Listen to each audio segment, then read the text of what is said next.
pelo teu cuidado e pela tua provisão.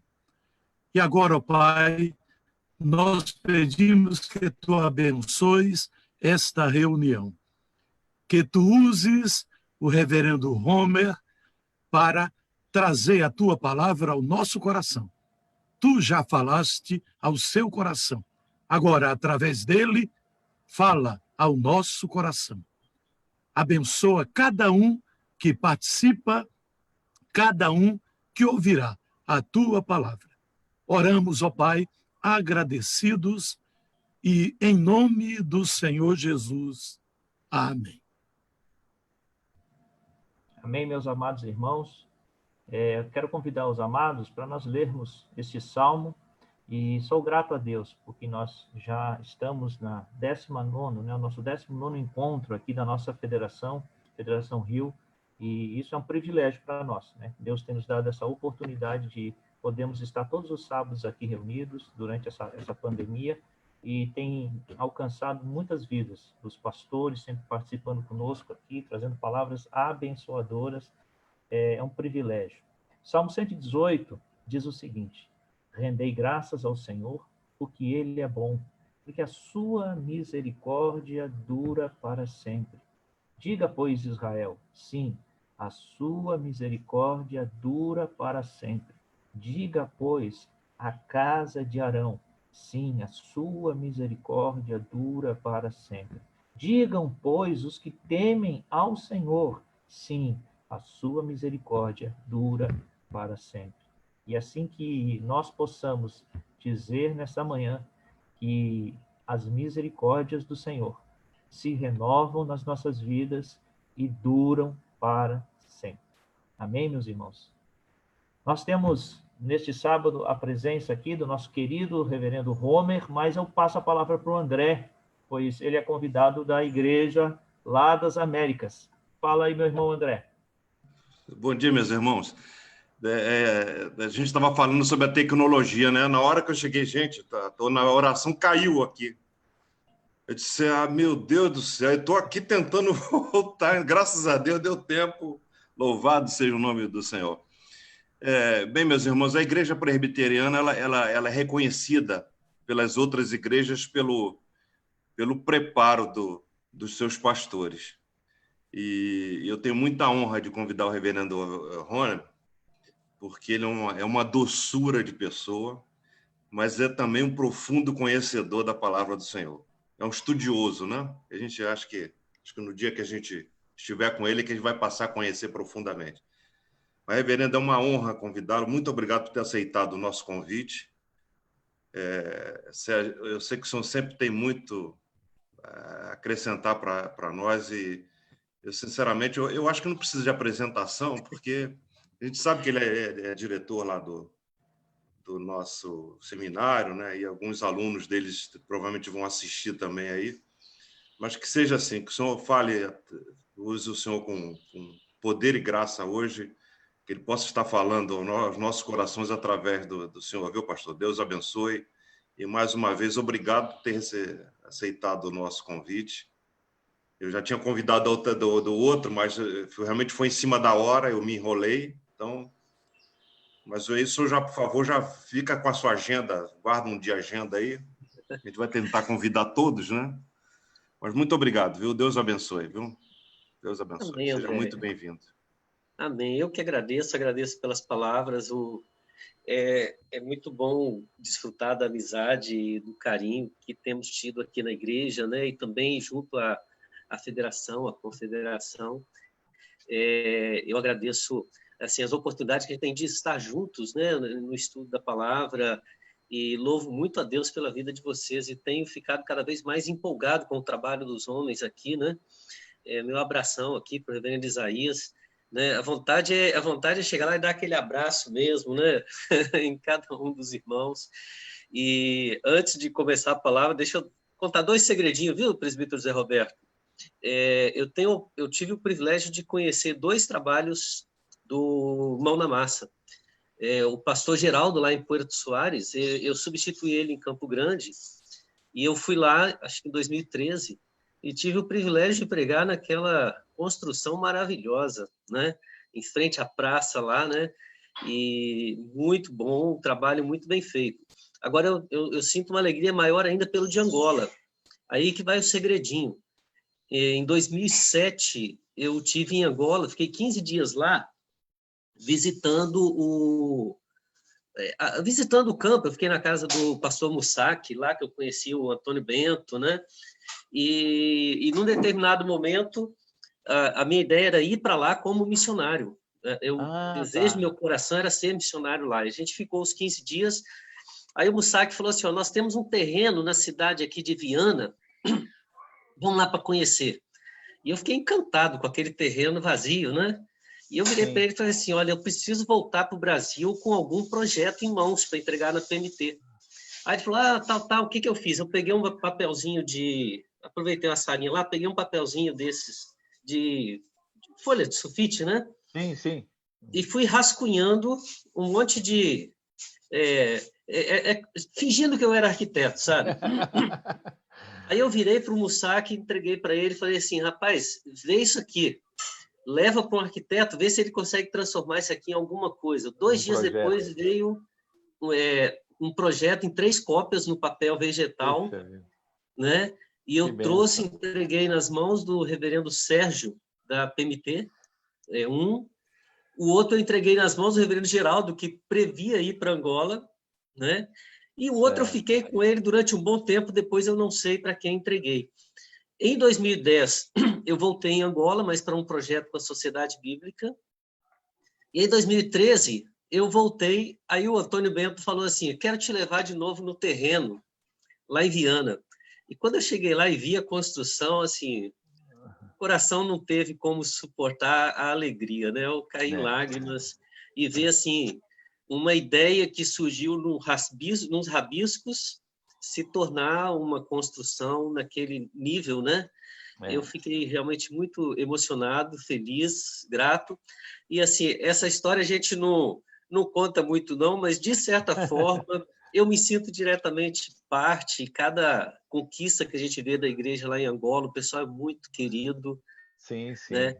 Eu lembro, eu falei com o pastor Bento que ele foi um verdadeiro profeta, né? Sim. Porque a ideia é que eu fosse trabalhar lá na área da educação teológica.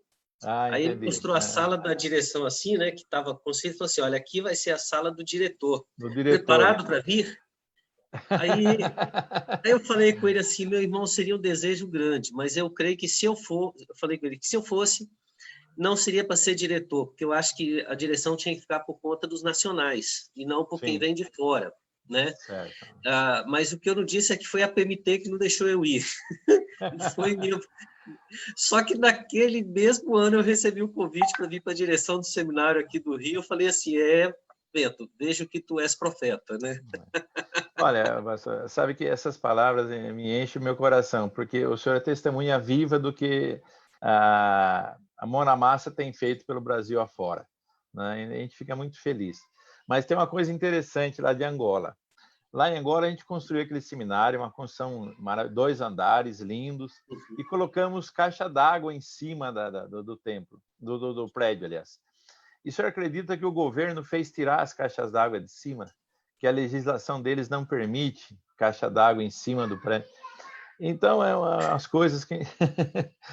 Mas ficou maravilhoso o seminário lá. Ficou muito bom. Lá, o costume lá é encher aqueles baldes, né? Aqueles tonéis, e fica tudo no chão mesmo. No chão mesmo. Tomar banho. Lá eu descobri que um balde, irmãos, um baldezinho d'água, né? Ali de, o quê? Uns 10, 15 litros, é suficiente para você fazer toda a sua higiene, tomar banho e ainda no final jogar aquela ducha assim. Eu aprendi com água fria, mas assim, foi muito gostoso. Foram 3 períodos que eu passei lá, então eu pude ver o terreno vazio, eu pude ver o terreno construído, o projeto construído. Amém. E testemunhar o trabalho da nossa CNHP lá, né? Amém. Obrigado, pastor. Bom, obrigado. Eu fico feliz aqui, né? Mas Missões a gente fala depois, né, Gilson, né, Maurício? Não é nada. Eu quero, irmãos, compartilhar com vocês o Salmo 121. Quando o André falou semeando esperança, né, André? Na mesma hora eu falei assim, é o Salmo 121. Eu só espero que eu não seja mais um e todos tenham falado do Salmo 121, né? Que costuma... Mas eu queria meditar um pouco nesse Salmo, pensando exatamente nessa questão do semear esperança. Então, vou ler o texto aqui. Eu estou usando a nova tradução na linguagem de hoje, é a versão que está vindo para substituir aliás, é a nova Almeida atualizada que está vindo para substituir a tradução do Almeida, né? A tradicional que a gente usa, da Sociedade Bíblica. Diz assim, eleva os meus olhos para os montes. De onde me virá o socorro? Meu socorro vem do Senhor, que fez o céu e a terra. Ele não permitirá que meus pés vacilem. Não dormitará aquele que te guarda. É certo que não dormita nem dorme o guarda de Israel. O Senhor é quem guarda você. O Senhor é a sombra à sua direita. De dia não lhe faltará o sol, e nem de noite a lua. O Senhor guardará você de todo mal, guardará a sua alma. O Senhor guardará a sua saída e a sua entrada desde agora e para sempre. Amém. Esse salmo, ele tem uma introdução bem simples. A introdução é uma ação. Qual é a ação que tem no salmo? Elevo os meus olhos para os montes.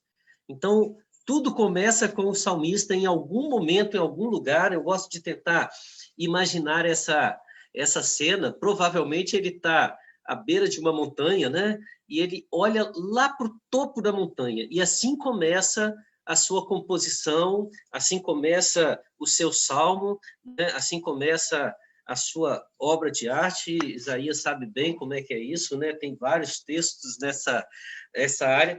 Ele começa com uma ação, uma atitude. Eu estou olhando para o alto do monte. O que eu estou esperando? Aí vem a pergunta dele, que é a segunda parte da introdução. De onde me virá o socorro? Né? Enquanto ele olha para o topo do monte e ele pergunta pelo socorro, ele já dá a resposta. Do Senhor, o Criador.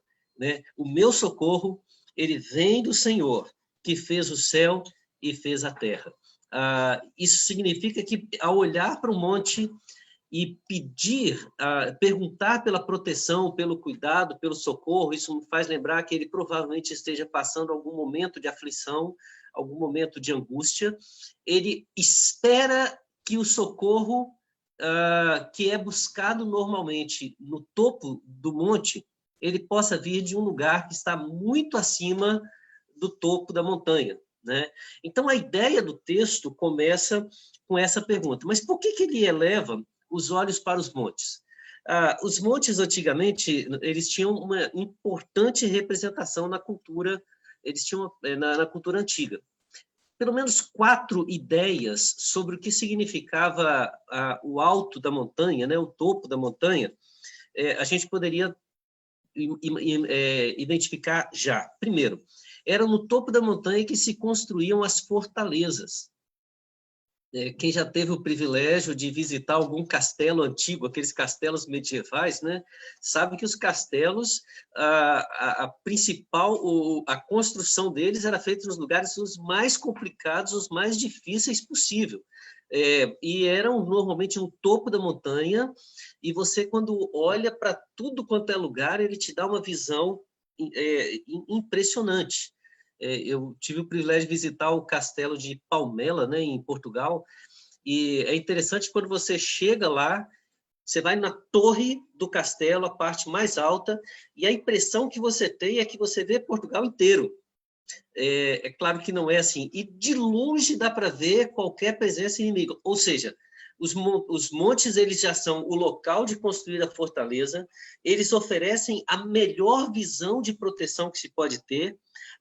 Eles eram imponentes, ou seja, escalar, subir uma montanha era já um grande desafio. Observa como que eles se sentem seguros no topo da montanha. Ele vai ter a imponência do monte, ele vai ter a visão de quem está no monte contra ele, e lá dentro está a construção de uma fortaleza que vai ser mais difícil de ser superada do que o próprio monte. Então, assim, a ideia de se tentar conquistar uma fortaleza que está no alto de uma montanha era quase impossível. Por isso, eles viam como um lugar seguro, um lugar onde se podia ter tranquilidade e paz. Mas, é claro, esses 3 elementos que a gente falou têm a ver com a montanha, mas acreditavam os antigos que os deuses moravam no topo da montanha. Por exemplo, quando se fala de Atenas, né, o Olimpo, o que é o Olimpo? Seria basicamente a montanha mais alta da Grécia. Em todos os lugares, Sião, né, a gente sempre imagina a ideia da habitação dos deuses na montanha mais alta, como se fosse a maior proteção que a gente pode ter. Então, parece que o salmista ele olha para o topo da montanha como se estivesse dizendo assim, qual é a montanha mais alta que existe no mundo? Vamos lá para o Everest, né? Então, o Deus mais forte que existe e a cidade mais protegida que existe se encontra no topo do Everest, correto? O salmista vai dizer, não, o meu socorro está acima dessa montanha. O meu socorro, ele vem daquele que criou os céus e a terra. Então, o salmista, ele reflete nesse salmo a respeito do aspecto segurança, do aspecto confiança, e ele reflete a diferença entre esperar e confiar naquela segurança que está no topo da montanha e a segurança que vem do Senhor dos Exércitos. Agora, é interessante lembrar que o Salmo 121 é o segundo salmo dos chamados cânticos de romagem. Às vezes fica feio, mas a ideia era os cantos da romaria mesmo, como alguns falam. Alguns dizem que também são os cânticos dos degraus, porque há 2 possibilidades desses salmos terem sido citados.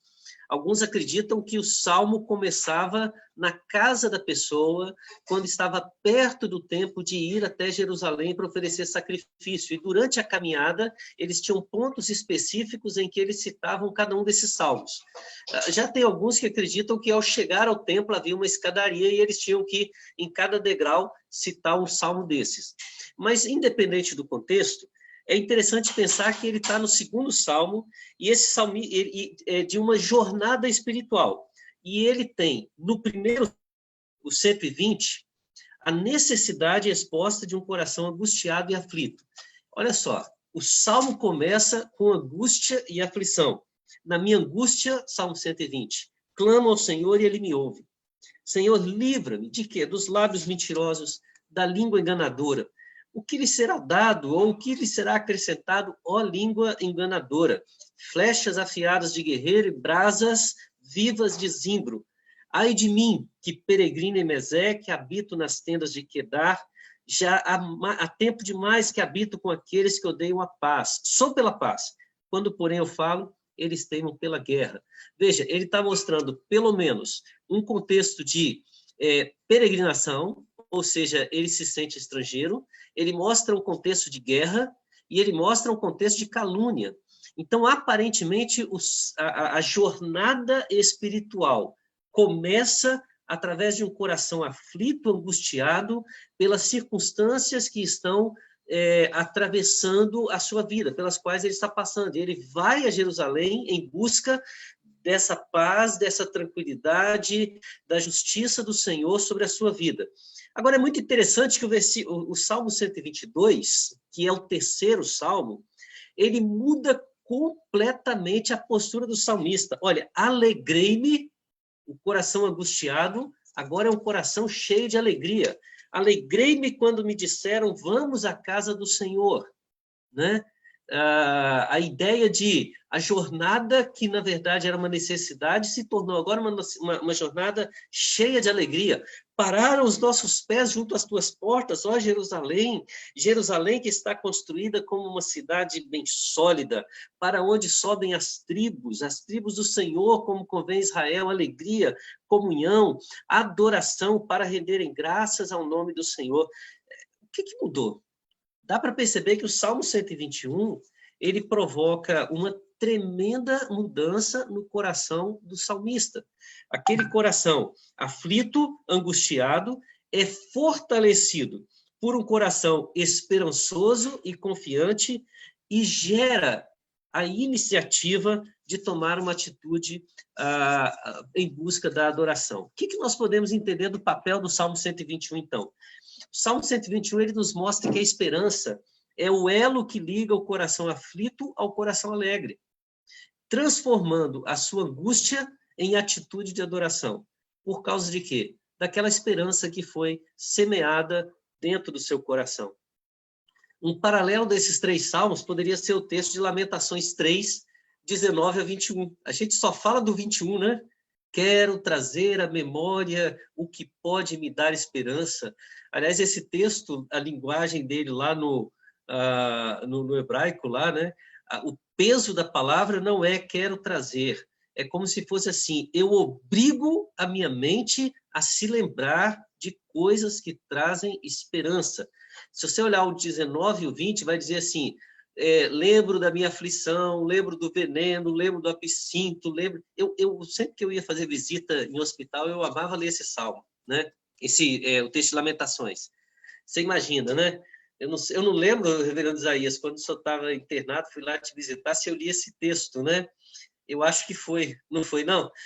Que eu chego e falo assim, lembro-me muito bem da minha aflição, do veneno, da minha angústia, minha alma continuamente os recorda e se abate dentro de mim. Quando eu termino de ler, a pessoa que está internada já está desesperada. Eu estou internado, estou mal, e o pastor vem me fazer uma visita e só fala de tragédia, de sofrimento, de angústia. Aí eu falo assim, calma, você está achando que eu estou falando disso, né? Eu não só quero dizer, enquanto a gente lembra dos problemas, né? Tudo que é semeado no nosso coração é sofrimento, é angústia, é aflição. Mas olha o que Jeremias fala no meio da aflição. Entretanto, eu quero trazer à memória o que pode me dar esperança. E esse link entre esse coração aflito e essa esperança que vem por conhecer o Senhor se transforma nos versículos 22 a 26 de Lamentações. As misericórdias do Senhor são a causa de não sermos consumidos, porque as suas misericórdias não têm fim, renovam-se a cada manhã, né? Bom é o Senhor para os que esperam nele, ele exalta a fidelidade, exalta a grandeza, exalta a bondade de Deus, e a partir do versículo 22, Lamentações se torna um livro de euforia, confiança, alegria. É o mesmo contexto que temos no Salmo 120, lembrando do absinto, do veneno, do sofrimento, da angústia sem esperança, do Salmo 121, trazendo esperança ao coração, e do Salmo 122, falando das misericórdias, da fidelidade, da grandeza, da bondade do Senhor.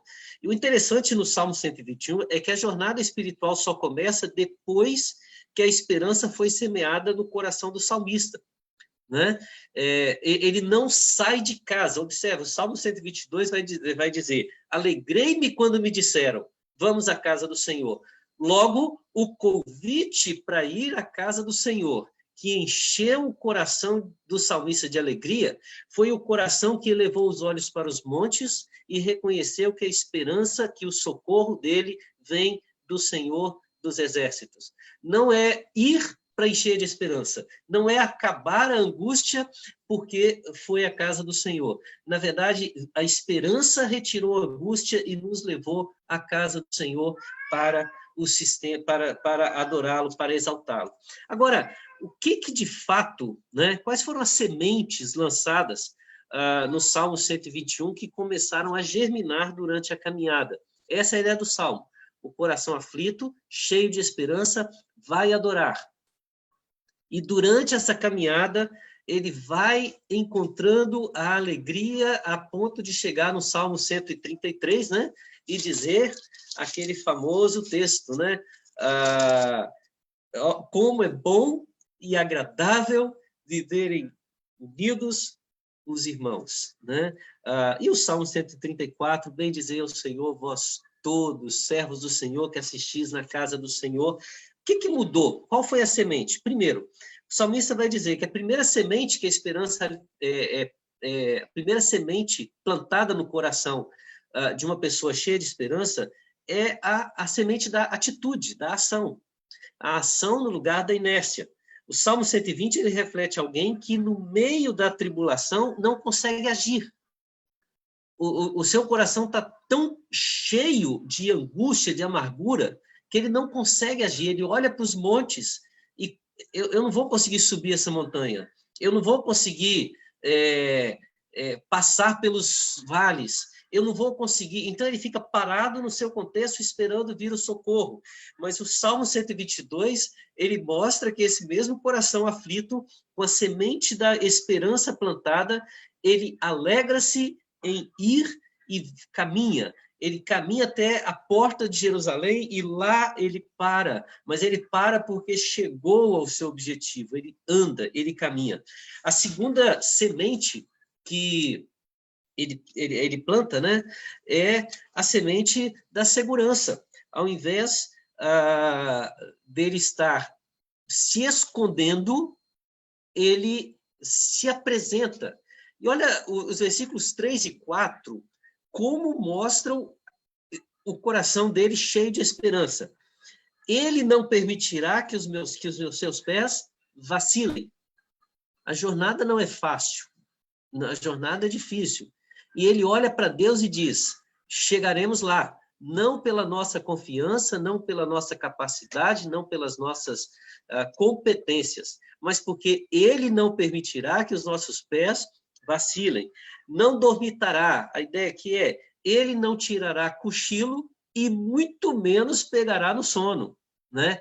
Porque aquele que guarda, o guarda de Israel, ele não comete falhas durante a sua vigília, né? Então, eu posso caminhar seguro, eu posso caminhar tranquilo, eu posso ter a certeza que Deus está protegendo a gente. A gente sabe bem como é que é isso, né? De vez em quando a gente é chamado para algumas jornadas e a gente pergunta logo, lá é seguro? Né? E quando a gente olha para estatísticas, quando a gente olha para contextos, a gente fala, não é seguro. Mas quando a gente olha para o Senhor, a gente descobre que o único lugar seguro é o lugar inseguro, é o lugar em que Deus não nos quer. Porque se Ele nos quer, até a morte é segura para nós, né? Então, essa confiança, essa segurança de poder fazer essa jornada espiritual, entendendo que a nossa proteção vem do Senhor e não da segurança do monte, né? Ela faz toda a diferença. E o Salmo termina dizendo que a terceira semente plantada neste coração é a semente da intimidade com o Senhor. Olha o versículo 5. O Senhor é quem te guarda. Ele é a tua sombra à tua direita. De dia não te molestará o sol, e nem de noite a lua. E a ideia para mim aqui é quando a lua quando fica sem lua, né? São coisas terríveis. É você andar durante o dia com o sol escaldante e andar durante a noite sem lua ou sem estrelas. Principalmente se for em ambientes mais na roça, por exemplo, né? Quando não tem estrela e quando não tem lua, não saia, porque você não vê 1 metro na sua frente, né? Então, a ideia do salmista ele mandará para nós o frescor para caminhar durante o dia, me faz lembrar da caminhada de Israel, né? Com a nuvem, né, durante o dia para poder amenizar o calor do sol e a coluna de fogo à noite para aquecer o terrível frio do inverno e, ao mesmo tempo, para iluminar a caminhada deles. E ele continua, o Senhor guardará você de todo mal, guardará a sua saída, a sua entrada, desde agora e para sempre. Então, os versículos 5 a 8, eles revelam o quanto o salmista confia no cuidado paterno do Senhor. Não é aquele Deus distante, mas é aquele Deus presente e cada vez mais próximo.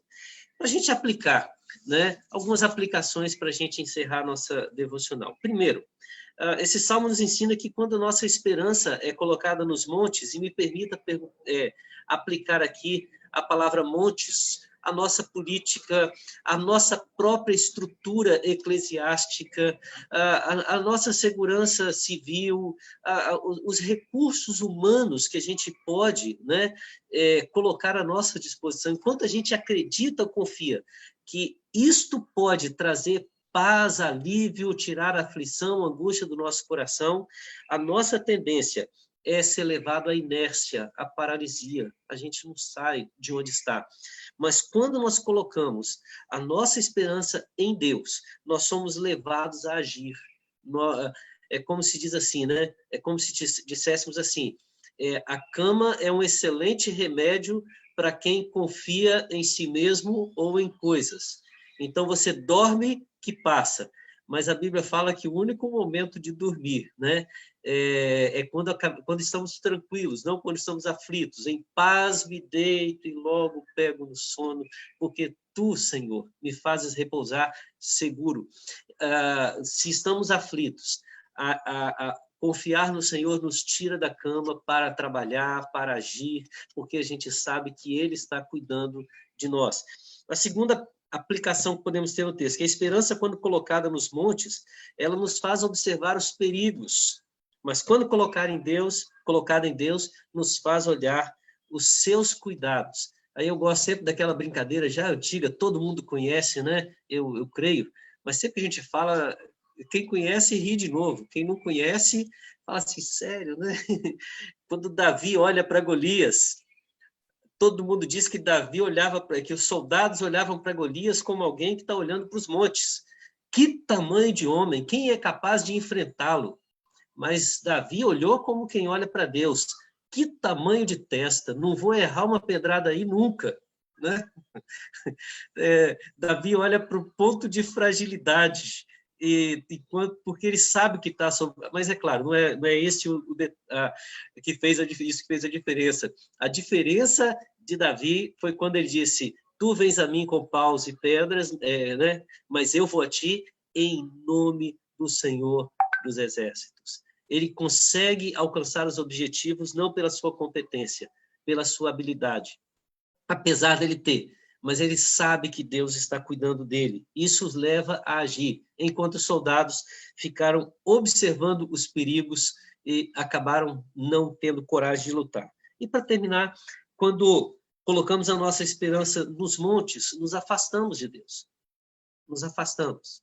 Enquanto nós olhamos para os montes e nós vemos a insegurança, desistimos da jornada, desistimos da casa do Senhor, desistimos da comunhão, nos afastamos da presença de Deus. Mas quando colocamos em Deus, é imediato. Alguém chega e diz, vamos à casa do Senhor, e o meu coração se enche de alegria. E aí eu posso ir porque eu sei que eu tenho um Deus que cuida de mim. Então, o Salmo 121 é o salmo que semeia esperança. Uma esperança que produz ação, uma esperança que gera confiança, gera segurança, porque nos faz compreender o cuidado de Deus ao invés dos perigos, e uma esperança que nos leva a uma comunhão íntima e verdadeira com o Senhor da nossa vida. Que nós vivamos mais o Salmo 121 em nossa vida, principalmente quando o Salmo 120 começa a incomodar o nosso coração, para que a gente possa ver o 122 e cumprir toda a nossa jornada espiritual na presença do Senhor. Que Deus abençoe. Um ótimo dia para os irmãos.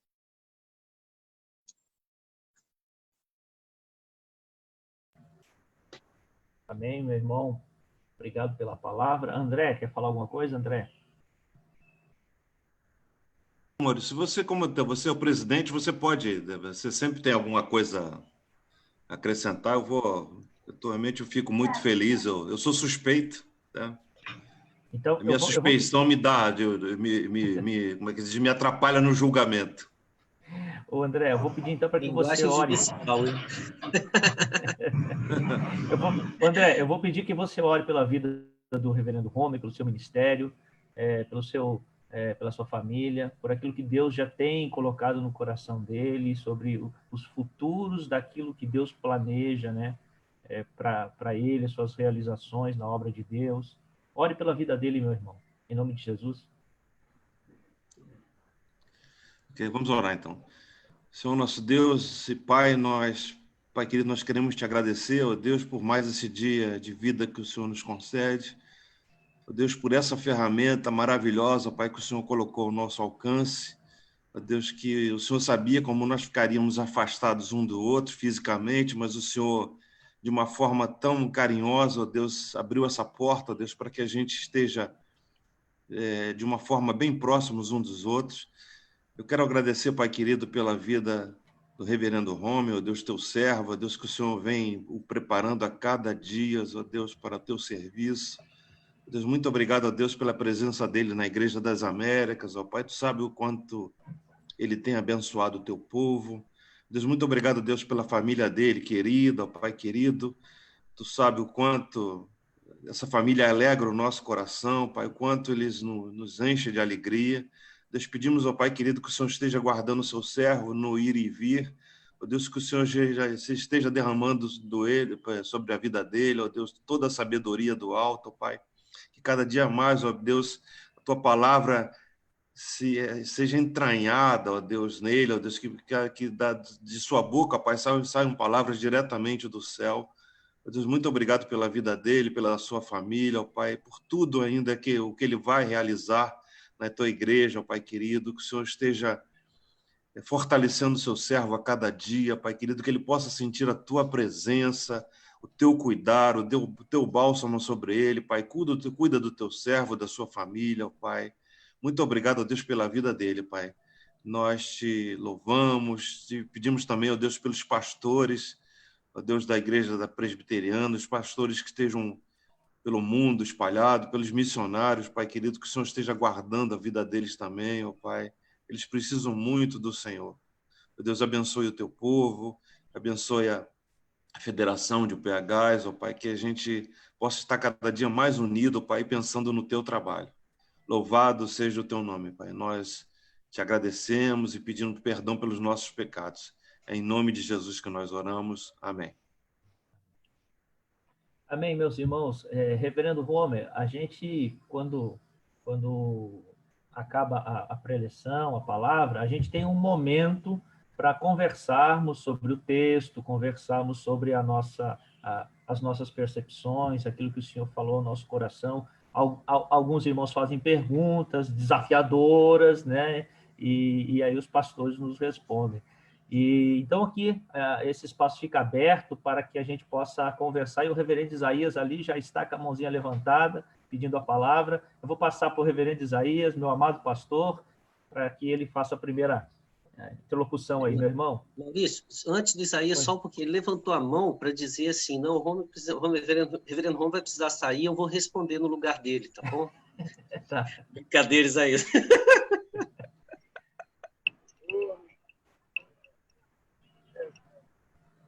Opa! Então, eu acho que o reverendo Isaías Acho que o reverendo apertou algum botão desligou. aí, sumiu. Sumiu da tela, né? Foi. Tem que falar com ele que foi brincadeira, gente. Não, mas ele foi, acho que ele apertou, acho que saiu. Eu acho mas que enquanto ele volta... Eu acho assim que ele tá no mudo? Tá no mudo, ele deve ter desligado a câmera. Ele deve ter desligado a imagem dele? Apareceu agora apareceu a foto da ele tá com a câmera da esposa, da Adriana. Mudou a imagem do pastor Isaías? Pronto, eu acho que eu Isso, agora sim. né? Agora é só apertar na reverendo. câmera de novo. Deixa eu tentar a imagem aqui. Eu acho que foi a emoção de Foi fazer a pergunta ao reverendo Homer que me levou a... Estou conseguindo localizar aqui. Não tem problema não, reverendo. Pode fazer a pergunta. Mas nós estamos ouvindo. Estamos ouvindo bem, ouvindo viu, bem. Agora acho que vai. Foi, agora foi. Pronto. Foi. É uma alegria, né? Participar com os irmãos, ouvir reverendo Homer, uma palavra apropriada, muito significativa para o nosso coração. Mas a pergunta seria mais uma provocação para a gente conversar, porque não é usual no meio presbiteriano as pessoas irem muito ao monte para orar, porque há uma percepção errada né? De que no monte há mais poder, né? A presença de Deus se manifesta com mais veemência, né? Isso, né? Eu quero crer que não seja no ambiente presbiteriano. Talvez por causa de algumas manifestações de Deus no cimo do monte, né? As pessoas tenham criado essa perspectiva de que o monte é o melhor lugar para se orar. Eu gostaria que o reverendo Homer falasse sobre isso. É como eu falei, é uma provocação. Então, devemos obrigatoriamente ir ao monte para orar ou não? Olha, boa pergunta. Acho que o Will deu pausa na gravação agora aqui, né? O reverendo Homer, antes de responder, tem que fazer a seguinte pergunta. Levante a mão quem nunca subiu no monte. Ah, boa pergunta, né? Lembrando que existem igrejas que são no topo do monte, tem que ter ido lá, se é na igreja, sempre vai para orar, né? Irmãos, olha só, eu acho assim, existem duas, quando a gente fala do monte, a gente tem que separar duas situações. A primeira o monte pode ser um lugar de oração? Com certeza, né? A gente tem que procurar lugares que sejam agradáveis, aquele nosso momento de oração, de comunhão com Deus. Não há diferença entre orar na igreja, orar em casa, orar numa planície, orar na praça, orar no monte, né? Eu posso ir sozinho ou posso ir acompanhado? Com certeza. Eu posso fazer uma reunião de oração no topo do monte? Com certeza, né? Tem suas vantagens. Aí eu tenho que confessar que já fui algumas vezes também, né? E vou dizer que é muito gostoso. Agora, por que a oração lá ela tem esse sentimento? Vamos lá. Aí eu vou fazer uma pergunta diferente, tá, Maurício? Quem já teve o privilégio assim de fazer uma escalada para uma montanha, né? Eu morava na Serra, no Espírito Santo, e lá tem um monte muito famoso, o Mestre Álvaro, são acho que 680 metros, e o nosso grande desafio na adolescência era subir o monte para poder chegar no topo e poder desfrutar da visão, desfrutar da temperatura, desfrutar da caminhada. Então, assim, era uma jornada que nos trazia muita satisfação. Então, quando a gente olha para o monte desta forma, sem entender, sem espiritualizá-lo, sem colocar nele sem paganizá-lo, deixa eu dizer dessa forma, ele se torna uma bênção para a nossa vida. É um local que podemos orar tranquilamente, né? Agora, o problema que eu vejo é que o monte se tornou, em muitos contextos evangélicos, com a mesma visão do contexto pagão. Lá Deus está mais perto de nós, né? Eu lembro de uma vez que eu subi para orar com um grupo e na hora que chegou lá eu decidi que nunca mais voltaria com esse grupo, né? Porque a primeira coisa que eles falaram assim, olha, a nossa oração aqui ela é ouvida de forma mais intensa por Deus, porque não existem interferências, né? E porque aqui estamos mais perto da habitação dele. Eu falei assim, gente, desculpa, então a oração de Jonas foi a pior de todas, porque o que mais havia eram barreiras, né? E ele estava no fundo do precipício.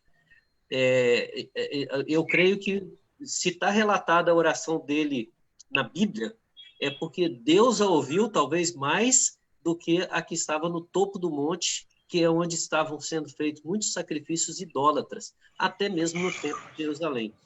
Então, o que eu penso é, com que coração nós subimos ao monte? Com o coração de um adorador, que sabe, né, que aquele local vai ser um local agradável, um local bom, um local de silêncio, um local... tem os seus encantos, né? Ou será que a gente vai para o monte entendendo que ali é mais espiritual, e aí eu uso uma palavra, que o monte tem as suas magias. Essa é a ideia, é um lugar mágico. E aí é um grande problema. Aí eu diria que o monte que você está buscando é o monte que o salmista do Salmo 121 está condenando, né? e não é o Senhor que está acima dos montes. Reverendo Homer, o que a gente percebe na nossa caminhada evangélica cristã, não apenas presbiteriana, mas quando a gente olha, a gente dá mais um passo assim e analisa o mundo evangélico brasileiro, né? A percepção que a gente tem é que existe um certo paganismo no meio cristão, né? Não só na questão da oração, mas da própria crença. E aí eu quero contar uma experiência aqui, que eu até já contei lá na escola dominical, que eu acho muito interessante, que aconteceu comigo, com a minha família. O meu pai, ele é crente, a minha mãe é cristã, toda a minha família é cristã. Mas eu fui para Chapecó de avião. Chegando em Chapecó, eu tive que pegar um ônibus para ir até a casa do meu pai, que é mais no interior, né? Do Rio Grande do Sul, não em Santa Catarina, mas dá 190 quilômetros de Chapecó. E aí eu, de ônibus, comecei a observar aquelas casinhas, né, na estrada, muitas casas feitas de madeira. E lá no sul, eles colocam o medidor de energia do lado de fora da casa em uma pequena capelinha, digamos assim, uma caixinha de madeira do lado de fora da casa, onde fica o medidor de energia, né, o relógio, digamos, que mede a energia. O que eu observei? Isso eu de ônibus. O que eu observei? Que as pessoas colocavam em cima daquela caixinha de madeira 2 litros PET de água. E aquilo me chamou a atenção, né? E eu fiquei olhando, pô, as casas são de madeira, né? Com 2 litros de água, o que aquilo está fazendo em cima do relógio de energia elétrica ali? Vai que dá algum problema, vaza aquela água, dá um curto-circuito, pega fogo a casa, né? Só que eu fui observando que várias casas tinham isso em cima do seu relógio. Bom, cheguei na casa do meu pai, lá no interior do Rio Grande do Sul. Quando eu estou entrando na casa do meu pai, o que eu observei? Em cima do reloginho da casa do meu pai tinha 2 garrafas d'água, né? E aquilo me chamou a atenção, aí tudo bem, entrei lá, bom dia, tal, almoçamos, tal, e aí quando deu um tempo assim, eu tive coragem e perguntei, pai, o que aqueles 2 litros estão fazendo em cima da caixinha ali do relógio de energia? Por que estão ali? E aí ele me falou o seguinte, não, sabe o que é? É que o pessoal fala que isso economiza luz. O pessoal diz que se economiza luz. Aí eu olhei bem sério para ele e disse assim, pai, o senhor acredita nisso? Olha o que ele me falou. Olha, de fato eu não acredito não, mas todo mundo faz, eu faço também. Eu não acredito não. E isso trouxe uma lição para mim muito interessante, que é a questão de que nós vamos, na nossa vida, na nossa espiritualidade, na nossa religiosidade, na nossa vida cristã, a gente vai absorvendo comportamentos que não têm lógica. Não tem lógica no mundo normal, né? Não tem uma lógica diante das perspectivas humanas, mas também não tem uma lógica cristã. Então, a gente se apega a muitas coisas e traz para a nossa vida elementos que não são elementos cristãos e queremos fazer disso, né, uma vivência, uma experiência religiosa. Então, não só no aspecto da oração, mas olha só, olha o que a gente acredita também. Nós acreditamos que quando damos o dízimo, Deus vai nos abençoar, ou Deus vai nos abençoar em dobro, ou Deus vai nos dar mais. Nós acreditamos nisso, né? Irmãos das nossas igrejas acreditam nisso. Mas onde está escrito isso? Né? Eu não estou dizendo que a gente não deve dar o dízimo, mas é que a gente bota uma esperança de que o dízimo vai nos abençoar mais, né? Isso está no escopo evangélico, né? Mas isso aí é uma mentalidade, é uma mentalidade pagã. Quer dizer, os pagãos é que vão às suas divindades, né, dar às divindades esperando algo em troca. Não é? Isso não é uma mentalidade cristã. Maurício, o que o senhor acha disso? É interessante, você me fez lembrar uma frase do Leandro Carnal, né? Ele estava comentando sobre a questão da nossa religiosidade. Aí ele disse que o Voltaire, né, quando estava no leito de morte, recebeu a visita de um padre. E o padre falou com ele, né? Meu filho, você está à beira da morte, rejeita seu ateísmo, confessa o Senhor como seu Salvador, né? Aí diz que Voltaire olhou para ele e falou assim, seu padre, eu estou à beira da morte, não é hora de fazer inimizade com ninguém, né?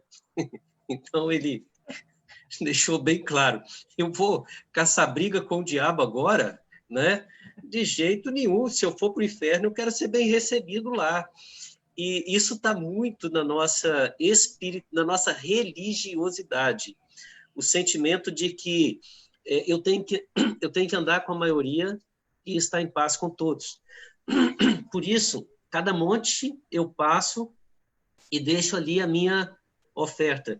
Eu lembro quando eu era seminarista ainda, a gente fez o discipulado com um senhor que havia se convertido da Igreja Católica, né? E ele, assim, fez todo o estudo com a gente, tudo tranquilo, estava bem afiado. Foi a primeira vez que eu fiquei meio decepcionado com um pastor, né? Ainda bem que ninguém decepciona com a gente, né, Isaías? Né? A gente... Mas o que aconteceu? Na hora da entrevista para ser batizado, o pastor perguntou para ele, você abandonou a sua idolatria? E ele, para ser honesto e sincero com o pastor, ele já tinha 85 anos, gente, né? Ele falou assim, pastor, olha, de vez em quando eu passo lá e deixo a minha ofertinha para o santo para não ficar mal com ele. Mas eu sei que Jesus é meu único salvador, né? E por isso recusaram a batizá-lo, né? E o resultado é que 2 ou 3 semanas depois ele veio a falecer, e o sonho dele, quase 2 anos, tentando na congregação, muito difícil lá, frequentando, e quase 4 meses de discipulado, o sonho dele era ser batizado na igreja, e acabou morrendo sem ser batizado. Aí eu fiquei um pouquinho decepcionado, mas eu falei assim, olha, a religiosidade dele não lhe permitia romper certos hábitos, mas a confiança dele já estava colocada no Senhor. E às vezes é mais difícil para a gente colocar a nossa fé em prática do que encher o nosso coração com essa fé. O Salmo 121, ele mostra que a alegria encheu o coração dele antes dele sair de casa, né? Mas a saída de casa foi um crescimento, até chegar no momento de adoração, quando ele vai oferecer o seu sacrifício e depois vai ser levado até o Santo dos Santos para ser aceito. Essa jornada a gente é muito impaciente. No caminho você tem aqueles que estão voltando de Jerusalém já perdoados, você tem aqueles que estão lá na frente e você tem aqueles que estão saindo de casa ainda, né? E todos esses já foram transformados pela esperança viva de que o Senhor, né, mudou o seu coração, tirou como é que fala lá em... ele tirou as cinzas, né? E tirou a roupa de saco e cinzas e já colocou vestes de alegria no coração dele. Só que ainda está no processo de amadurecimento, né? Vai chegar um dia, por exemplo, chega um dia que seu pai vai tirar mesmo. Lá já deve ter tirado, né? Que já passou essa moda. Já tirou. Vai tirar a água de lá. Mas enquanto todo mundo está colocando, é muito difícil. Não pela fé, mas pelo reconhecimento social. Reverendo Isaías. Eu queria só contar um episódio ocorrido na Igreja do Rio há muito tempo, praticamente no começo do ministério do reverendo Guilhermino. Uma senhora bem idosa, né? Ela estava vindo do catolicismo, se converteu e foi ao conselho para ser batizada. Aí um presbítero perguntou para ela, né? Naquela hora de perguntas, quem é Jesus Cristo para a senhora? Aí a velhinha fez, Virgem Maria, Jesus Cristo é tudo. Quer dizer que na hora deu uma misturada. Mas ela fez assim exatamente na inocência. Né? E trazendo ainda, né, o fardo do catolicismo, né? Mas depois se conversou com ela e ela perdeu a mania, mas ela foi recebida. O reverendo a recebeu porque ela testemunhou que Cristo era o seu único e suficiente Salvador. Mas, às vezes, né, nós usamos até, é claro que passou a ser uma interjeição normal, nossa, mas a origem é exatamente Nossa Senhora, Nossa Mãe. Né? Só para você pensar aí um pouquinho em nível de Vixe língua também, né, portuguesa. Isaías? Hã? Vixe também, né? Vixe. Vixe, né? Porque no Nordeste, Virgem Maria foi encurtando, né? Até vixe. O vixe é uma abreviação de Virgem Maria. Então, para ver que a religiosidade está arraigada, né, na vida do crente. Especialmente quem não nasceu na igreja, que veio do catolicismo. Aí pega muito vício linguístico, né, na área religiosa. Isaías, depois dessa informação, muitos aqui disseram, vixe, já usei tanto isso. Já usei tanto. Especialmente no Nordeste, se usa muito vixe, né? André, fala, André. Oi, mas é assim, volta e meia escapa mesmo, eu até escrevo aqui, vixe, bota aqui, vixe, aqui direto, assim, a gente sabe que, na verdade, sabe o que é, né? Mas, reverendo, quando o senhor falou sobre a questão de Davi e Golias, né? A gente sabe que o rei Saul ofereceu para ele, né, a espada, a couraça, né, o escudo, quer dizer, a gente imagina, Davi devia ter, não sei, uns 60 quilos. Aí pega um escudo de 30 quilos, uma espada de 10 a não sei quanto, depende, não é o aço que a gente usa hoje. Quer dizer, então imagina, sei lá, uns 20 quilos, quer dizer, 30 dá 50, mais a couraça, mais uns 30 de couraça, mais uns 4 ou 5 do capacete, quer dizer, mais do que o peso dele. Se ele vai, quer dizer, na hora que vestiu isso tudo, ele disse, eu estou frito. Não vai nem conseguir sair do chão, quer dizer, o cara vai cortar ele todo numa machadada só, né? Mas essa questão, a gente fica assim, às vezes a gente está tão pesado. Como é que a gente faz para se livrar disso, para ir aos pés do Senhor, né, para o combate, né? Porque, na verdade, a gente tem que largar tudo. Ele teve coragem, ele largou tudo, foi só com a funda dele lá. Mas a gente, às vezes, para largar isso tudo e ir aos pés do Senhor, com esse peso todo, que às vezes a gente tem, não precisa pegar de ninguém, é o nosso mesmo, né? O que o senhor me diz aí?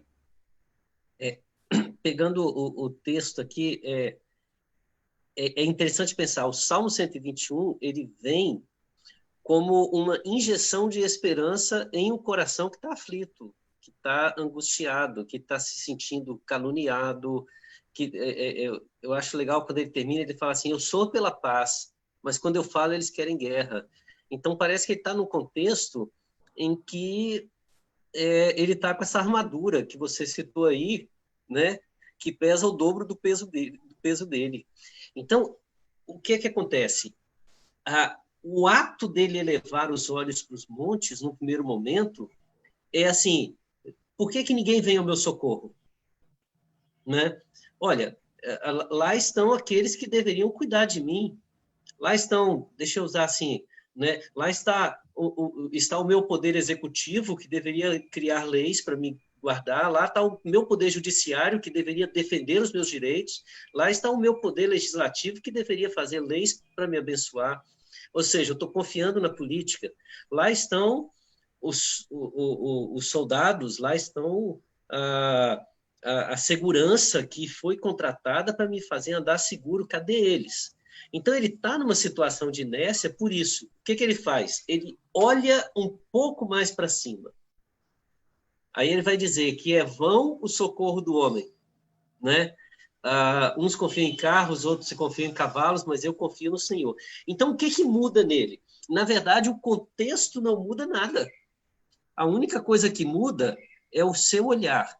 Ao olhar para Deus, ele se dispõe a encarar e a enfrentar as angústias, as dificuldades. E é interessante o seguinte, a teologia da prosperidade diz assim, sai que vai dar tudo certo. Se você ler o restante do Salmo, você vai ver que o salmista está dizendo assim, sai que você vai se sentir melhor, né? Mas não vai dizer que vai dar tudo certo, não. A Bíblia vai dizer lá, ainda que eu ande no vale da sombra da morte, não temerei. Não está dizendo que vai conseguir passar o vale.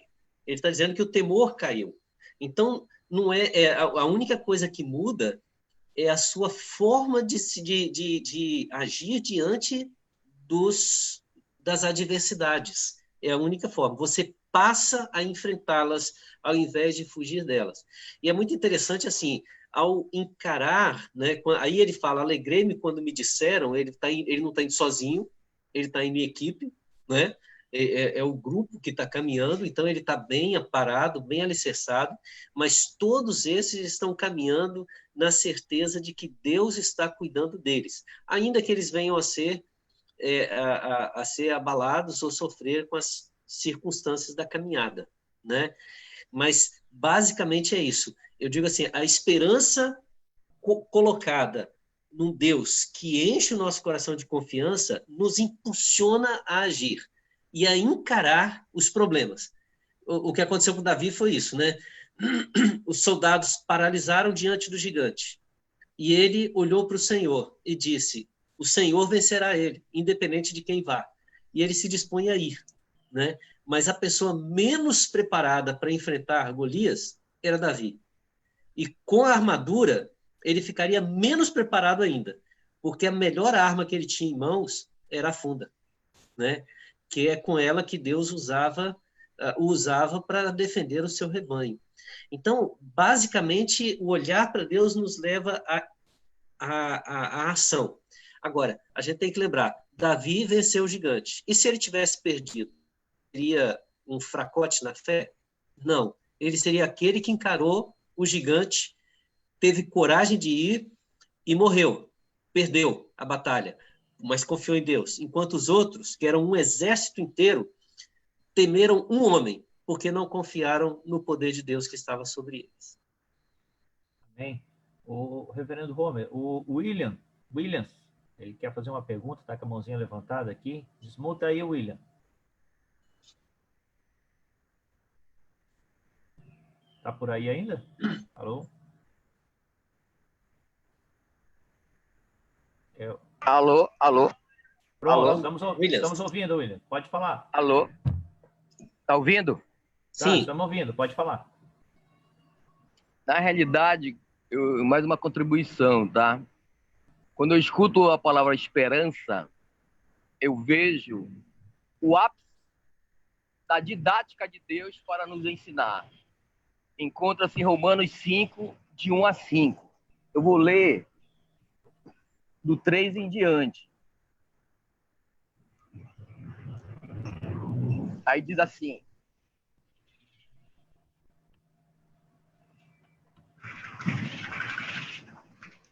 e não somente isto, mas também nos gloriamos das tribulações, sabendo que a tribulação produz a paciência, e a paciência a experiência, e a experiência a esperança, e a esperança não traz confusão, porquanto o amor de Deus está derramado em nossos corações pelo Espírito Santo que nos foi dado. Amado, quando você aprende essa didática de Deus, você se sai muito bem quando acontece esse tipo de provas. Toda vez que nós estamos passando por uma prova, começa com a tribulação. E se você vai aguentando, confiando em Deus, isso vai aumentando o grau. São 4 graus. Quando chega na esperança, nós aprendemos aquilo que Deus está nos ensinando. Então, isso na minha caminhada, eu não entendia por que eu passava pelo mesmo tipo de problema várias vezes, principalmente na parte da finança. Quando eu tinha 3 filhos para sustentar, e lá estava eu todo enrolado, aí solucionava. Fazia um empréstimo, solucionava. Beleza. Aí, com outro tempo, lá está eu de novo na mesma situação. Aí foi quando, graças a Deus, eu entendi a didática de Deus. Começa na tribulação. Então, você aguenta, confia. Aí ele vai para paciência. Aí confia. Aí a paciência vai para a experiência. Aí, quando chega na esperança, aprendemos. Não tem mais confusão. Aprendemos o que Deus queria nos ensinar. Então, eu gostaria de compartilhar isso com os irmãos, que foi uma bênção na minha vida, entendeu? Que Deus nos abençoe. Amém, querido. Obrigado. Obrigado pela colaboração. O Gilson também levantou a mão aí, Gilson. Pode falar, meu irmão. Quando o pastor Romer estava falando sobre a aplicação, a minha campainha que tocou, eu tive que sair para atender. E depois eu queria que ele falasse um pouquinho sobre Ele começou a falar, a esperança produz ação, nisso a campainha tocou e eu saí. Mas antes dele responder, eu só queria pegar um gancho nas colocações que foi colocada aí pelo pastor Isaías e outras pessoas a respeito das pessoas que chegam da Igreja Católica. Eu fui criado na Igreja Católica, funcionava catecismo na minha casa. Meu pai ensinava, minha tia ensinava. Eu só sei dizer que com 4 anos de idade eu sabia o catecismo todo, porque eu assistia. Então, eu queria fazer a primeira comunhão, porque eu sabia mais do que todo mundo. Mas a gente vai pegando algumas manias. Eu já, velho na igreja como diácono, eu não conseguia engolir a Santa Ceia por causa daquela doutrina da transubstanciação, que você não podia engolir a ceia porque você estava comendo o próprio corpo de Jesus. Eu levei muito tempo dentro da igreja com isso, porque eu não saía, era muito forte dentro de mim. É uma coisa que marcou. Então, os pastores, presbíteros, diáconos, ficar atento com quem vem de fora, que essas manias são muito fortes, às vezes nós não percebemos. Uma outra coisa que aconteceu na nossa igreja com um diácono antigo, que ele foi fazer uma pregação, e na pregação ele falando sobre o profeta Elias, ele falou sobre Elias, que foi jogado na cova dos leões, e lá pelas tantas veio o profeta Baraque, trazendo comida para Elias. O leão quis atacar o Baraque, mas não atacou. Eu falei, tio, de onde você tirou isso? Era até o meu tio, né, diácono? De onde você tirou isso? Ele está na Bíblia. E pior que ele abriu, a Bíblia me mostrou. E estava mesmo. Depois eu descobri que a Bíblia católica tem 2 capítulos a mais de Elias e tem essa história repetida com essa alteração. Cuidado que nós precisamos ter. Depois você responde a minha pergunta aí, pastor, a complementação. Wilson, olha só, já que eu já estou revelando alguns segredos, né, a minha primeira parte da infância foi criada na igreja adventista. Até hoje eu tenho dificuldade de comer carne de porco. Até hoje. Eu acho que existem hábitos, principalmente de criação, que a gente vai carregar o resto da nossa vida. E a gente não pode ser julgado por causa de hábitos. A gente tem que ser julgado pela nossa fé, né? Hábitos, às vezes, são barreiras que a gente encontra e a gente já sofre com eles, né? Quando Isaías estava falando, estava lembrando de um pastor na primeira igreja de Belo Horizonte, Isaías. Ele fez a pregação, aí quando terminou a pregação, estava cumprimentando uma irmãzinha muito carinhosa, chamou ele e falou assim, pastor, o senhor não percebeu, mas o senhor usou a palavra Nossa Senhora durante a pregação. Ele falou, vixe Maria, verdade?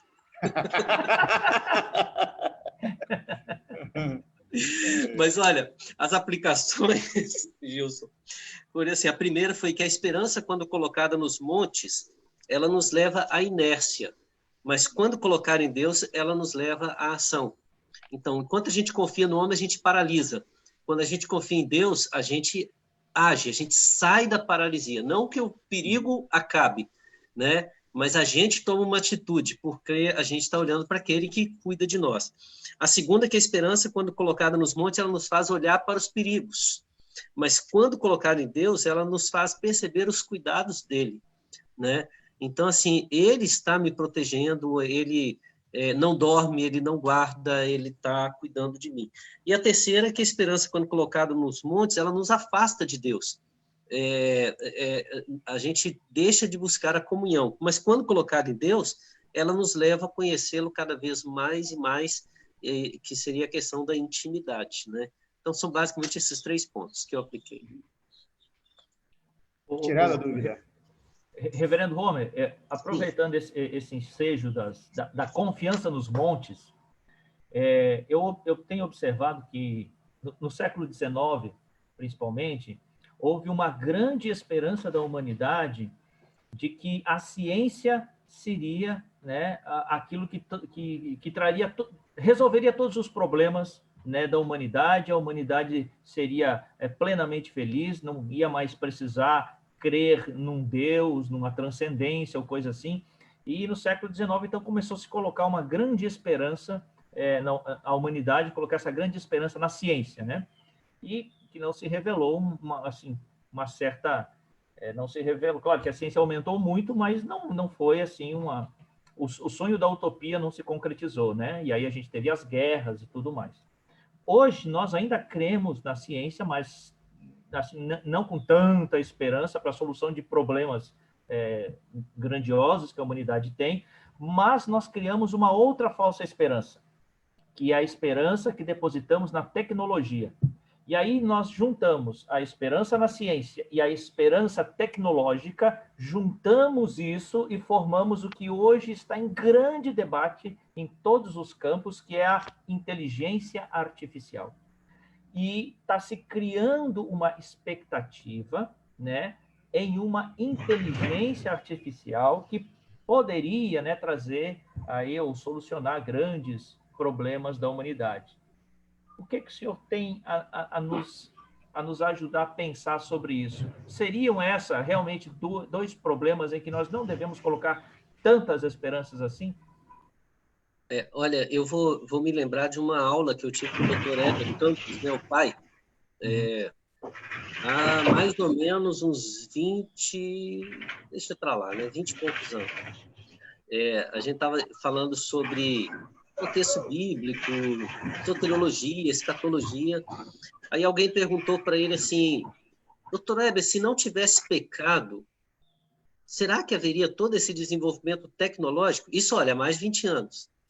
Aí ele parou, meditou e disse assim, meu filho, se não tivesse pecado, Abrão já teria viajado de Ur para Harã com um dos aviões mais modernos que se poderia ter. E nunca ouviríamos falar de queda de avião, né? E naquilo continuou, e eu fiquei meditando, né? É interessante, o pecado, ele prejudicou a nossa capacidade tecnológica. Por quê? Porque afastou todo o nosso conhecimento do cuidado e da soberania de Deus. Então, na verdade, o problema não é a tecnologia. O problema é esperar que a tecnologia... deixa eu refazer a frase. É esperar que a tecnologia seja a nossa torre de Babel, esperar que a ciência seja a nossa torre de Babel, esperar muitas vezes que até a própria igreja... Você citou aí, em 1910, houve um congresso, né, em Edimburgo, e o século XIX foi chamado de século das missões, e também é chamado de o século do nascimento das grandes heresias. Mas a empolgação missionária era tão grande que um dos preletores naquele congresso, ele afirmou que até o ano de 1970 não existiria mais nenhum pagão sobre a face da terra, por causa do avanço da evangelização. Então, veja bem, o método evangelístico se tornou a sua torre de Babel. E o que é a torre de Babel? Construamos um edifício, construamos uma torre que nos faça chegar aos céus, para tirar Deus de lá. Então, nosso problema maior é que até o nome de Deus está sendo usado como um olhar para os montes. E Deus é especialista em sair do seu trono, chegar no meio dos construtores da torre e falar o seguinte, não vamos destruir isso não, vamos só colocar um vírus. No caso do vírus, vamos fazer eles não se entenderem e destrói-se o projeto. Então, assim, toda vez que o homem alimenta uma grande esperança em algo diferente do Senhor, em alguma coisa e não no Senhor, no tempo de Deus, essa esperança será destruída como a torre foi. Então, eu penso que é só saber quando.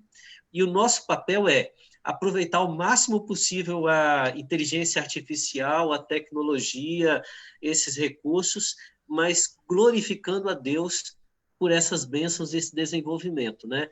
Existem aqueles que olham para a tecnologia e dizem, isso é do diabo. Não, o diabo não tem capacidade de fazer nada produtivo, né? Ele pega o que Deus nos concedeu de privilégio, de possibilidade de produzir e muda o propósito. E Deus desfaz o propósito dele. Aí a gente descobre se está usando para a glória de Deus, né? Ou se está olhando para os montes na tecnologia. Irmão, aproveitando que o senhor falou aí o nome do Dr. Heber Campos, e ele tem uma série de livros chamado O Habitat Humano. Eu não sei se o senhor já teve a oportunidade de ler, mas eu comprei esse aqui. Eu tenho todos. Eu comprei esse aqui no ano passado. O Paraíso Comparado, que foi o último lançado, esse pela Monergismo, mas os outros são pela Ragnus. Acho que é o primeiro Paraíso Banido, né? Mas é uma série que vai vir todas pela Monergismo, mas assim, o que eu quero dizer para os irmãos é o interessante, foi isso que o senhor tocou. O Dr. Eber, ele busca fazer algumas meditações com relação a essa experiência de que se o homem não tivesse pecado, como é que seria? E nesse livro em especial, o que ele trabalha nesse sentido de o que tem depois do céu, né? Na ideia de que vamos estar com Cristo, mas e aí? O que vai ter lá? O que vamos fazer? Para onde a gente vai? O que vamos fazer por lá? O que é a eternidade? Como é que é o homem na eternidade? Então, são algumas ideias que ele traz, muito interessante. E o Dr. Eber é um doutor da nossa igreja, né? E eu acho muito interessante a gente ler esses debates, né? Esses pensamentos, né? Assino embaixo, a série é excelente. Meus irmãos, mais algum irmão gostaria de perguntar alguma coisa sobre o tema, sobre a temática? Ninguém levantou a mão. Eu gostaria de agradecer, meu irmão Homer, eu gostaria de agradecer ao senhor pela sua gentil participação. O senhor tem caminhado conosco não somente aqui na Federação, mas na Sinodal, com o nosso trabalho lá de missões, e aí a gente faz uma propaganda aqui. Dia 16 está programado o nosso próximo encontro, é isso, Gilson? Dia 16, confirmado? Então, fazendo uma propaganda aqui para os irmãos, já que no dia 16 estaremos juntos de novo. E eu gostaria, antes de nós encerrar, fazer uma propaganda aqui de um trabalho aí nosso, que a gente está tentando ressurgir, mas eu vou passar para o André fazer os agradecimentos aí, porque o dia dele aí. Fala aí, André. Pastor querido, muito obrigado aí pela presença, obrigado aos irmãos aí pela participação, realmente nos honrou muito com a sua... A gente sabe que é um homem que conhece muito a palavra do Senhor, mas tem a humildade de reconhecer que está aprendendo, né? Então, a gente fica muito feliz, viu? Muito obrigado mesmo por ter recebido. Eu sou suspeito, né? A gente sabe que nossa família tem um carinho muito, muito grande pelo Senhor, então, obrigado, viu, Heber, por ter aceitado mais uma vez. Deus abençoe. Reverendo Isaías, viu? Nós amamos também, viu? Essa família querida aí, dá um beijo na Adriana. Nós somos fãs, então, obrigado por estar sempre com a gente, né? Sempre nos honra. Quando o reverendo Isaías faz uma pergunta, reverendo, agora deixa o reverendo Isaías por último. Se ele faz primeiro, acabou-se, né? Fica todo mundo sem assunto, ele vem com uma que... Mas é isso aí, viu? Muito obrigado, meus irmãos. Muito obrigado aí, Maurício, pela oportunidade. Deus abençoe, viu? Deus abençoe muito. Amém. Meus irmãos, eu vou só compartilhar a tela aqui com os amados. Vamos ver se ela vai agora. Foi aí? Tá vindo devagar. Quando chegar aí, os irmãos... Chegou? Então, coro masculino da UPH, mande sua mensagem. Meu irmão, fotografa a tela aí. Esse é o meu telefone, tá? Fotografa a tela. Quero fazer parte do coro. Me mande um zap. O que acontece? Nosso querido irmão Daniel já separou as vozes para a gente começar a trabalhar a questão do nosso coral, de fazermos voltar esse trabalho masculino agora, né, nas mídias digitais aí. Eu quero convidar você a participar desse projeto. Vamos fazer um trabalho para a glória do Senhor, vamos colocar as nossas vozes a serviço do reino de Deus. A gente já teve esse trabalho na UPH lá da Catedral e agora queremos fazer em nível de federação. Temos essa oportunidade, temos o privilégio de termos aí o Daniel, o Willi, que também nos ajudou e está aí na live também. Eu quero fazer assim, um apelo a você, participe. Você vai gastar poucos minutos do seu dia para você ensaiar e você mandar as vozes para nós podermos fazer a edição. Aí o Daniel é craque nisso, tem feito aí para algumas igrejas já esse trabalho e tem, assim, pelo menos as lives que eu vi, meus irmãos, é maravilhoso. Realmente é um trabalho assim que Deus colocou no coração aí de Daniel. E Daniel, tu tá de parabéns aí por o que tu tem feito.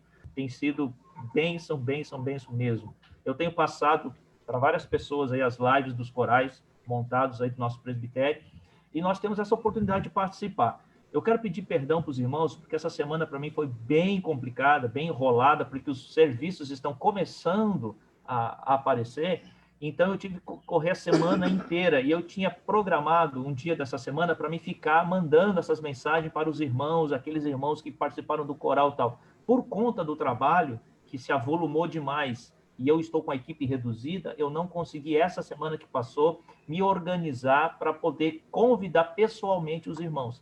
Mas essa semana que estamos entrando, Semana da Pátria, eu vou fazer isso, tá? Me comprometo com os irmãos, comprometo com o Daniel aí.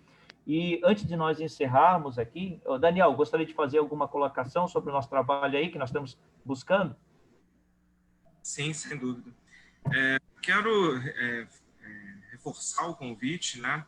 E dizer que todos podem participar, né? Que é só enviar as perguntas, eu estou aqui disponível para responder qualquer dúvida que surja, porque vão surgir muitas, né, para quem nunca gravou. Então, fiquem sempre... nas orientações que eu enviei para o Maurício, tem o meu número também, exatamente para tirar essas dúvidas, tá certo, gente? Então, espero que vocês gravem para começar a fazer esse trabalho logo. Amém. Agora, essa semana, meus irmãos, o nosso querido maestro William Vargas estava de aniversário, e ele está presente na live aí.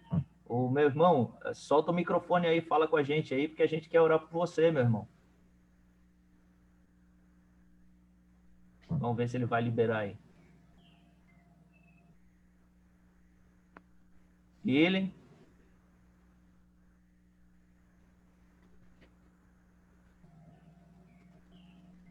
Bom, não sei se ele está conseguindo lá abrir o microfone, mas a gente vai orar por ele em nome de Jesus. Vamos orar por ele em nome de Jesus, meus irmãos. Vamos lembrar do aniversário do William, do trabalho da federação. E eu vou pedir que o pastor Isaías faça essa oração, já trazendo a bênção para o nosso trabalho e para a vida do Eu tenho um pedido para fazer. Por favor, Jesus.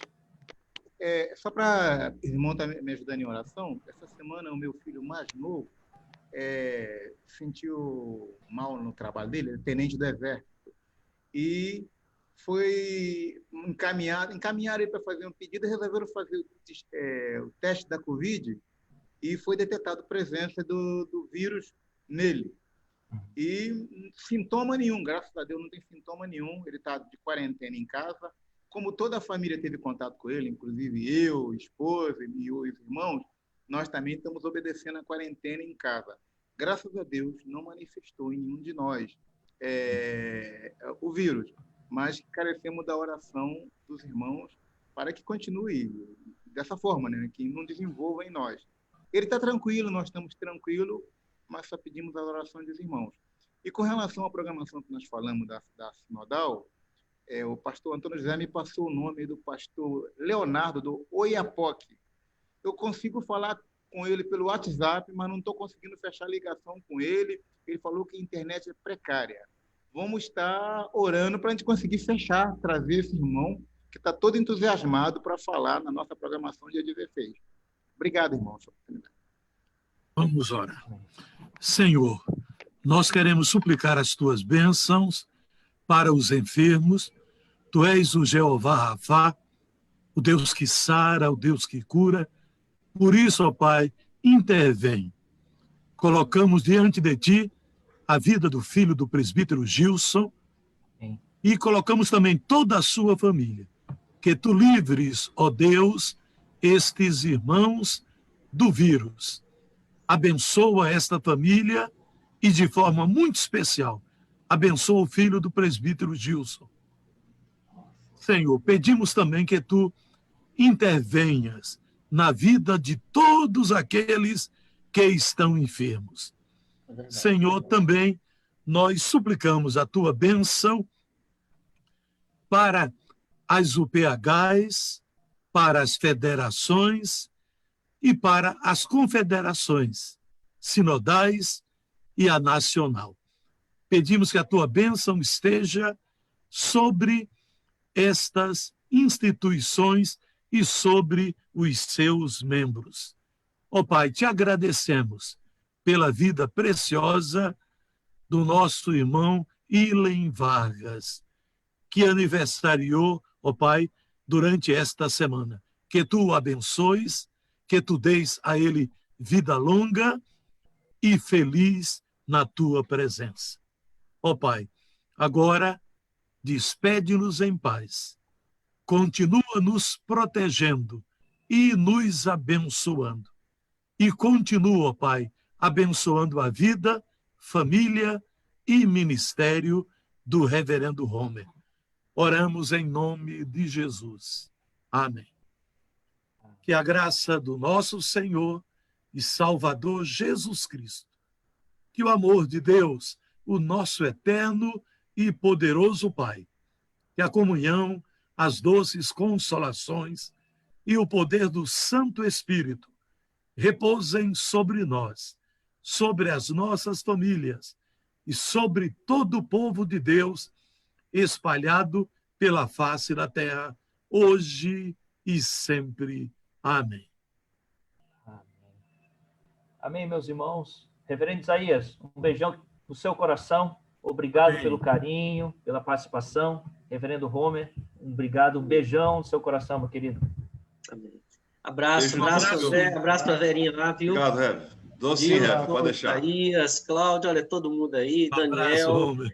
Alcides. Cláudio, boa viagem para você. Cláudio está Maurício. sempre viajando. Opa! Um abração para vocês Já aí. tá por chegando onde, em São Paulo. Cláudio? Tânia, tudo bom? E provavelmente você não Ó o baixinho lá. estiver indo, está vindo. Um abração O caminho dele para lá e para cá. Bom dia, dona Tânia. Deus te abençoe. Will. Bom Beijo aí dia, seu André. Obrigado. Tchau, tchau, gente. Boa noite.